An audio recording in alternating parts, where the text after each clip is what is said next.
सुन्नी इत्तेहाद council को मखसूस नशिस्तें मिलेंगी या नहीं, सुप्रीम कोर्ट महफूज फैसला कुछ देर बाद सुनाएगी। चीफ जस्टिस काजी फायज ईसा की सरबराही में 13 रुकनी फुल कोर्ट फैसला सुनाएगा और मखसूस नशिस्तों से मुतल्लिक केस का महफूज फैसला बराह रास्त नशर किया जाएगा। और कल ही बाकायदा तौर पर शाम में कॉज लिस्ट भी जारी कर दी गई, जिसके मुताबिक तमाम 13 जजेस आज इस फुल कोर्ट में शामिल होंगे, जो कि बराह रास्त फैसला भी सुनाएंगे। और अगर इन जजेस की बात की जाए तो इन जजेस में chief justice Pakistan Qazi Faez Isa, justice Syed Mansoor Ali Shah, justice Munib Akhtar, justice Yahya Afridi, justice Aminuddin Khan, justice Jamal Khan Mandokhail, justice Muhammad Ali Mazhar, justice Ayesha A Malik, justice Athar Minallah, justice Syed Hasan Azhar Rizvi, justice Shahid Waheed, justice Irfan Saadat Khan और जस्टिस नईम अख्तर अफगान शामिल हैं। तो 13 रुकनी फुल कोर्ट बेंच ने मंगल 9 जुलाई को केस की समाअत मुकम्मल होने के बाद फैसला महफूज किया था और फैसला महफूज होने के बाद फुल कोर्ट जजेस के 2 मुशावरती इजलास भी मुसलसल 2 रोज तक हुए, यानी कि 10 और 11 जुलाई को। 10 जुलाई को जो ये इजलास हुआ वो तकरीबन 1.5 घंटा तक जारी रहा, उसमें कोई फैसला नहीं हो सका। और फिर कल दोबारा यानी कि 11 जुलाई को एक इजलास हुआ जो कि तकरीबन 45 मिनट तक जारी रहा और फिर कल शाम में कॉज लिस्ट जारी की गई कि आज 12 बजे ये फैसला सुनाया जाएगा। और अगर इस केस के पस मंजर की बात की जाए तो सुन्नी इत्तेहाद काउंसिल ने मखसूस नशिस्तों के हुसूल के लिए रवा बरस 21 फरवरी को इलेक्शन कमीशन में दरखास्त दायर की। 28 फरवरी को इलेक्शन कमीशन ने सुन्नी इत्तेहाद काउंसिल की मखसूस नशिस्तों से मुतल्लिक केस पर फैसला महफूज किया। 4 मार्च को इलेक्शन कमीशन ने सुन्नी इत्तेहाद काउंसिल की मखसूस नशिस्तों की दरखास्त पर 4-1 के तनासुब से फैसला सुनाया। 6 मार्च को सुन्नी इत्तेहाद काउंसिल ने मखसूस नशिस्तों के लिए पेशावर हाई कोर्ट से रुजू किया। 14 मार्च को पेशावर हाई कोर्ट ने सुन्नी इत्तेहाद काउंसिल की मखसूस नशिस्तों के लिए दायर दरखास्तें खारिज कर दी और पेशावर हाई कोर्ट के 5 रुकनी लार्जर बेंच ने मुतफ़िका तौर पर सुन्नी इत्तेहाद काउंसिल की मखसूस नशिस्तें ना मिलने के खिलाफ दरखास्त को मुस्तरद किया। 2 अप्रैल को मखसूस नशिस्तों के लिए सुन्नी इत्तेहाद काउंसिल ने सुप्रीम कोर्ट में दरखास्त दायर की और अब आज ये फैसला 12 बजे सुनाया जाएगा। सुन्नी इत्तेहाद काउंसिल की मखसूस नशिस्तों से मुतल्लिक दरखास्त की समाअत मुकम्मल हो चुकी है। फुल कोर्ट महफूज फैसला आज सुनाएगी। मखसूस नशिस्तों के हुसूल के लिए सुन्नी इत्तेहाद काउंसिल ने किस किस फोरम से रुजू किया और ये मामला सुप्रीम कोर्ट में कैसे आया, देखिए हसीब मलिक की खुसूसी रिपोर्ट। 21 फरवरी सुन्नी इत्तेहाद काउंसिल ने मखसूस नशिस्तों के हुसूल के लिए इलेक्शन कमीशन में दरख्वास्त दायर की।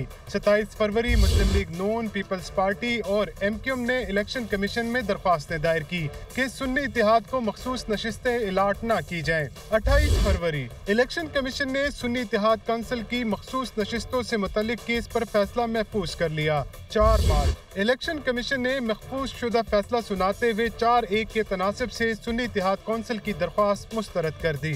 6 मार्च सुन्नी इत्तेहाद काउंसिल ने मखसूस नशिस्तों के लिए पेशावर हाई कोर्ट से रुजू किया। 14 मार्च पेशावर हाई कोर्ट ने सुन्नी इत्तेहाद काउंसिल की मखसूस नशिस्तों के लिए दायर दरख्वास्तें खारिज कर दी। 5 रुकनी बेंच की जानिब से इलेक्शन कमीशन के फैसले की तौसीक। 2 अप्रैल मखसूस नशिस्तों के लिए सुन्नी इत्तेहाद काउंसिल का सुप्रीम कोर्ट से रुजू। 6 मई जस्टिस मंसूर अली शाह की सरबराही में 3 रुकनी बेंच ने पेशावर हाई कोर्ट और इलेक्शन कमीशन का फैसला मुअत्तल कर दिया। लार्जर बेंच की तश्कील के लिए मामला जजेस कमेटी को भिजवा दिया गया। 31 मई जजेस कमेटी ने सुन्नी इत्तेहाद काउंसिल की मखसूस नशिस्तों के केस की समाअत के लिए फुल कोर्ट तश्कील दे दी। 3 जून चीफ जस्टिस काजी फायज ईसा की सरबराही में फुल कोर्ट ने केस की पहली समाअत की। तो जनाब 21 फरवरी से ये जो मामला शुरू हुआ था वो आज तक कान पहुंचा है और आज 13 रुकनी जो फुल कोर्ट है वो 12 बजे फैसला सुनाएगी और 12 बजने में तकरीबन 10 मिनट बाकी हैं।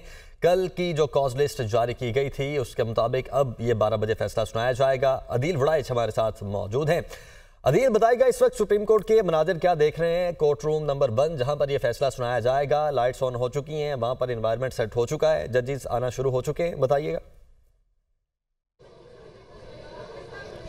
जी, चूँकि इसको बराह रास्त नशर किया जाना है तो इस हवाले से इंतज़ामात जो हैं वो मुकम्मल कर लिए गए हैं और कोर्ट रूम नंबर 1 में वकला, सहाफ़ियों और जो फ़रीक़ैन हैं उनसे और उनकी जमात से ताल्लुक़ रखने वाले जो अरकान हैं वो पहुँचना शुरू हो गए हैं और देखा जा सकता है कि जो सुन्नी इत्तेहाद काउंसिल के जो सरबराह वो भी अब से कुछ देर पहले पहुँचे। पाकिस्तान तहरीक इंसाफ के रहनुमा यहाँ पहुँच रहे हैं और अब इंतज़ार हो रहा है कि 12 बजे का आमतौर पे जब इस तरह का जब कुछ टाइम दिया जाता है फैसले की अनाउंसमेंट का, इसमें 2 तरह के सिनेरियोज जो हैं वो सामने आते हैं। जब ये फैसले की अनाउंसमेंट सुबह के वक्त रखी जाती है यानी 9 बजे कॉज लिस्ट में लिखा जाता है, तो 9:30 बजे चूँकि अदालत स्टार्ट होती है और सबसे पहला जो अनाउंसमेंट ऑफ जजमेंट का काम होता है, यानी जो कल पहली कॉज लिस्ट जारी हुई, अगर उसके मुताबिक मामला चलता तो ये बिल्कुल ये तवक्को की जा सकती थी कि 9:30 बजे ये पूरे फैसला सुना दिया जाता, क्योंकि उस वक्त कोर्ट ने आना होता है। लेकिन ये मामला ठीक है,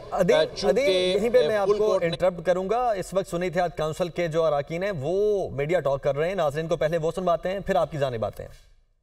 इमरान खान साहब जब वीडियो कॉल पर इधर आए सुप्रीम कोर्ट, उन्होंने चीफ जस्टिस से दरखास्त की, जो भी ये बात कर रहे थे कि जो 8 फरवरी का इलेक्शन है उसकी एक पिटीशन पड़ी हुई है सुप्रीम कोर्ट में, उसको लगाया जाए, लेकिन अभी तक तो नहीं लगी। इसलिए पूरी उम्मीद है कि वो जल्दी लगे। इमरान खान ने इस पर खुद कहा हुआ है और इन्होंने कहा था चीफ जस्टिस ने कि लगाएंगे, लेकिन अभी तक नहीं लगी है। इमरान खान के जितने भी केसेस हैं वो सारे के सारे जो उन पर बनाए गए हैं, जो उधर सेशन कोर्ट में मुख्तलिफ जगहों पे चल रहे हैं, कोई डबल सेंचुरी, सारे के सारे पॉलिटिकल विक्टिमाइजेशन का उनको निशाना बनाया जा रहा है। और हर केस में हम जाएंगे क्योंकि इमरान खान के साथ हमारे दिल जुड़े हुए हैं। बहुत बहुत शुक्रिया। सुन्नी इत्तेहाद काउंसिल के अरकान